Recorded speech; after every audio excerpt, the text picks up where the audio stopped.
Hi all. In this video I'm going to divert a little bit from the usual travel vlog because I wanted to do more of a video on the cruising path that one would take if you wanted to go along what we call the Thorny Path. Now firstly, well, what is the Thorny Path? It's the route that takes you from the Bahamas down to the sort of northeastern Caribbean, countries like St. Martin, or here we are in Antigua and Barbuda. Now I'd like to start the Thorny Path video basically where we left off last video from Long Island, and I use this as a starting point because the common turnaround point for cruises in the Bahamas is at around that latitude of Georgetown and Long Island, and it's also when during the months of April that the northeasterly or the east northeasterly winds, they start to become less frequent that far south, and so that's when you actually need to have more of a plan about how you're going to head south into those trade winds. As well as I've already done a video on crossing the Gulf Stream, and you can actually use the regular, well, like the once a week, once a fortnight northeasterly blows through the Bahamas to get down to Georgetown and Long Island. If you're heading to Grenada for hurricane season, then you're probably going to want to head south in spring. Ideally, you would leave the Bahamas in, say, March, and thanks, of course, to the Iowa University for a few of these wind roses that you're about to see, but you certainly don't want to run into April because the northeasterly winds, as you can see, become less and less frequent.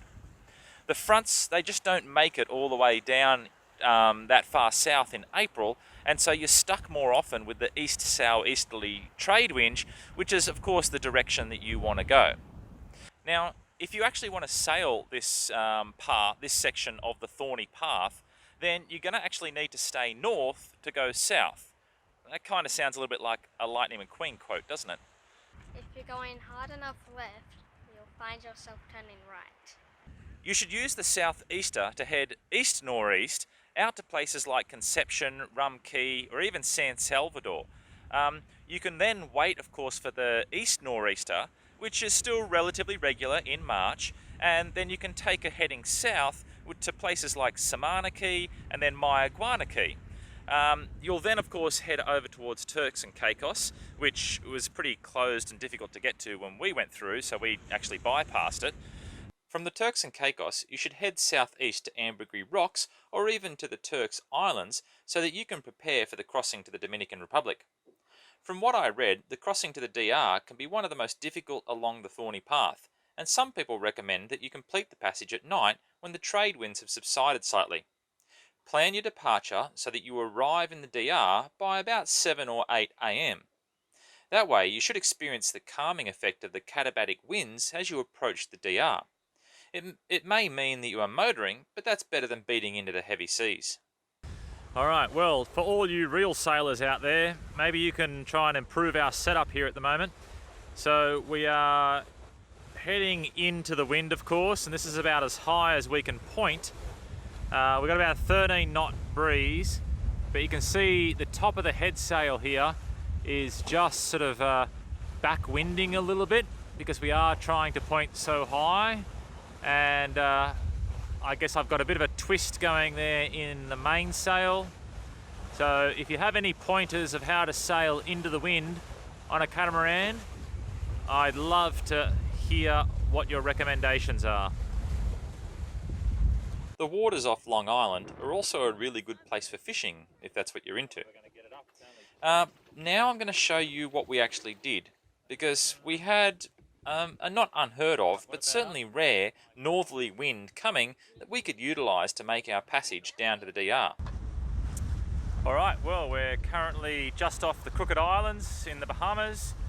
We came down from Clarencetown on Long Island, and we sort of had some east-southeast winds, so we could really only manage an angle to get us basically parallel with Long Island. We then turned down the sails and turned the engines on and just powered straight over to Crooked's here. And so now we can again achieve an angle, which we're going to try and get over to the Acklins or Acklins Islands now.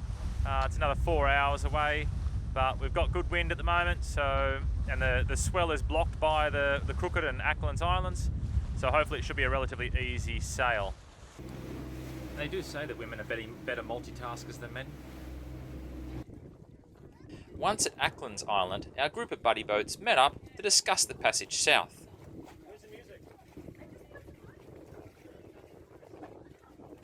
Alright, so what's the path we've taken here?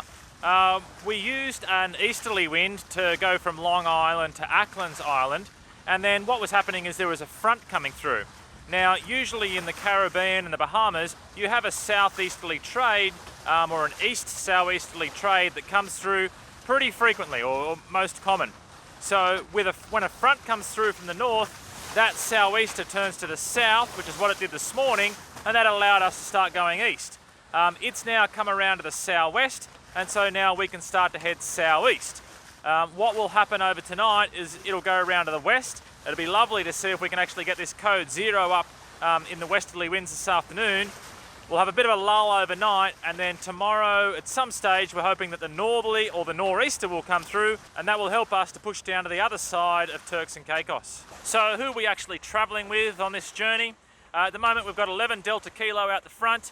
I think then we've got 1 Tusk and Sammy Malou in the middle. We have Supernova, and then bringing up the rear is True North. True North was the last to start, but they're one of the quicker boats, so they'll probably catch up.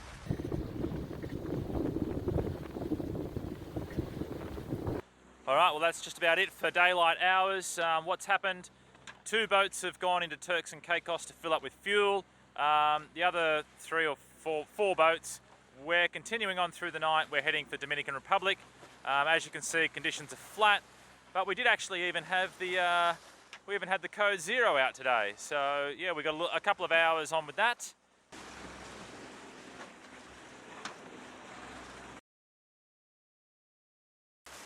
When we got to about a Little Inagua, I had a look at our fuel situation because we'd only been running on 1 engine at that point, and I think I was comfortable at that point to basically go, we can go to 2 engines and the fuel range or the amount of fuel will actually get us down here comfortably. So we ran with the 1 engine for most of the first day, from 7 AM until about probably until about 7 PM, and then we switched both engines on, and we're hoping that we might be able to make landfall by about 8:30, so not too late in the night.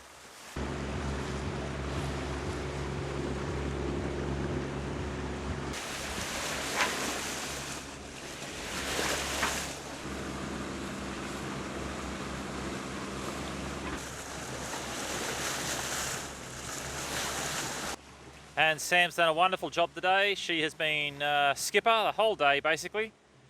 She's added a few more 100 nautical miles to her belt. Right, Samantha, would you like to describe to everybody the passage today? The passage today was pretty smooth, luckily, and better than yesterday. We put the code 0 up this morning and the wind died off a little bit, so we shut it down for a little while.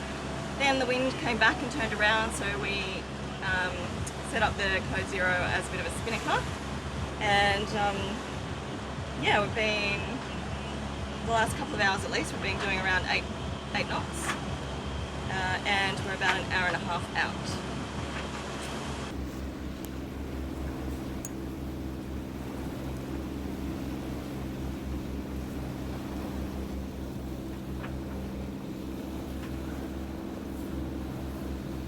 DR Navy, DR Navy. This is Laguna. Of course, we got no response from the DR Navy, but we pulled into Ocean World and the Navy personnel were there to wave us onto the dock. And don't shoot me for this, but throughout this description of the Thorny Path, I'm going to use the word cruising as opposed to sailing, because when you've got a Lagoon 400 that doesn't point into the wind all that well, really, let's be honest about it, and of course you have a wife and children that get seasick, you probably want to make these passages as short as possible, which means you're just going to motor straight into the wind or straight to where you need to go, rather than trying to tack up wind to get to those locations. The next challenge along the Thorny Path is the north coast of Hispaniola.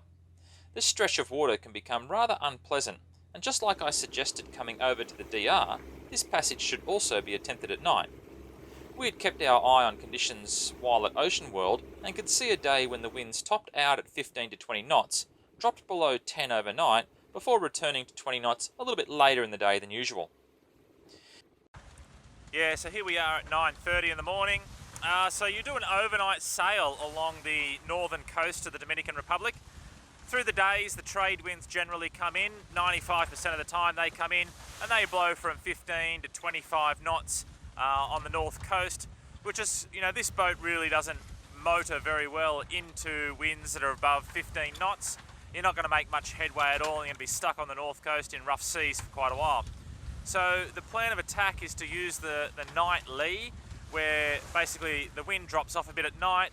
You then also have these katabatic winds. So when the land heats up through the day, at the night it gives off that heat, but it basically causes there's a little bit of a wind that comes off the land through the night. And so that counteracts the trade winds, the lessened trade winds, and you should hopefully have a little bit of a smoother sail. We left Puerto Plata at Ocean World there at around 6 p.m. But we did see some katabatic winds when we got around to the next Cape, Cape Francis. So I'll try and show a little image here of where the wind needle was pointing, and you can just see as we came around Cape Francis, you can see that the katabatic winds that were flying off the coast were battling, of course, with the trade winds, and so the wind was just sort of swirling around, which is was quite interesting to see that happening on the wind vane there. We've then, of course, motored through. We've just came around. This is Cape Carbon behind us here. It's about 9:30 in the morning now. So we wouldn't want to be leaving this much later, but all we have to do is we have to just get around the next cape there, Cape Samana. Hopefully you can see that in the background, and then we can basically start to turn down into Samana Bay. If you decide to head directly to Puerto Rico from this point, make sure you steer clear of the shoal, which can produce some rough conditions.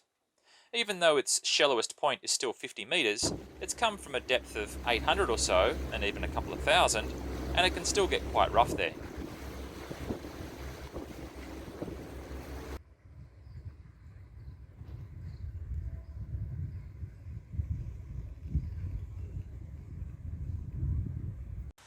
We've just left the port of Samana, or Puerto Bahia, the marina where we're at. As you can see, there's a few squalls around this morning, 15 knots on the nose at the moment. We were actually expecting it to be really a lot more calm than this, like without any wind actually, was the forecast. But yeah, possibly the squalls here are producing a little bit of wind.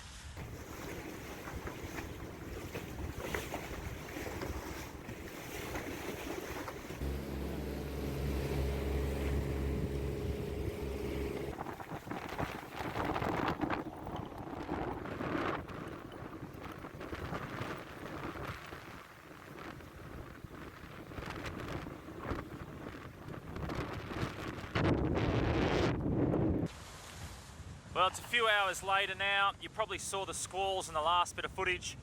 One of the squalls has finally hit us. I saw it sort of coming, so I've taken a reef there. In other words, reduced the sail a little bit.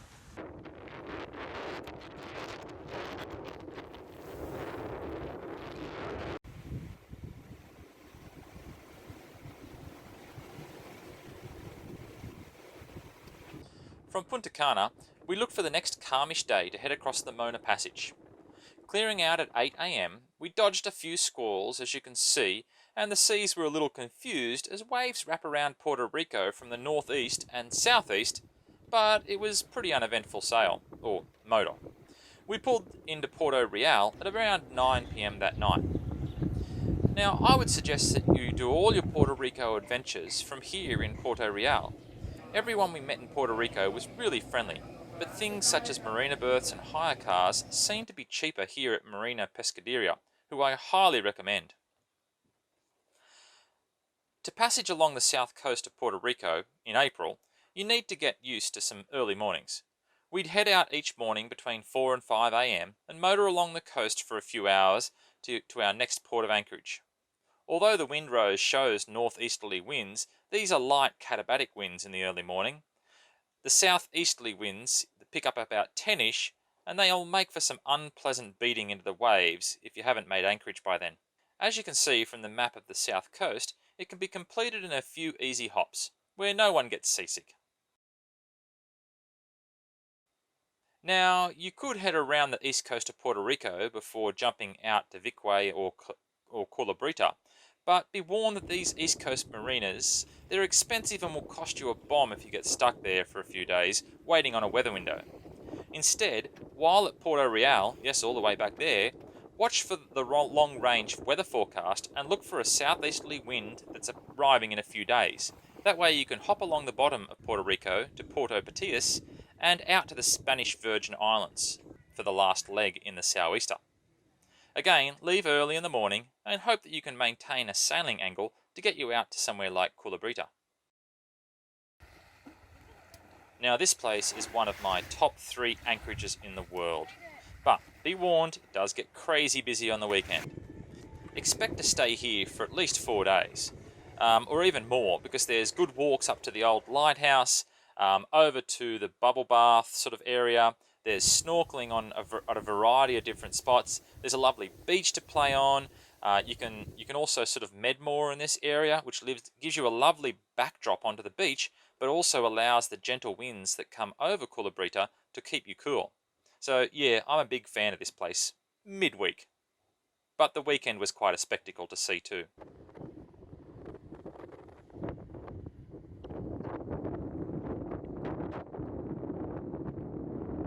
From here it's another check of the weather for lighter winds and motor over to the USVI, which is not a very long trip. You could tack back and forth for the day if you really wanted to sail there, but it's directly into the wind, so it's up to you. And a bit the same for the last passage to St. Martin. Look for a weather window of light winds. This is a little bit longer passage than coming from the Culabrita. If you motor this passage, well, the benefits are the wife's and child's seasickness will be minimised, and the skipper will be in heaven before you know it. There's lots of really good marine chandleries in St. Martin. I was very impressed. Anyway, that pretty much brings us to the end of the Thorny Path. From St. Martin, some recommend that you sail down to St. Kitts or Montserrat and back up to Antigua if that's where you're going. But now that you've reached the Caribbean, with a little planning, you can sail with the wind on your beam to pretty much everywhere you want to go.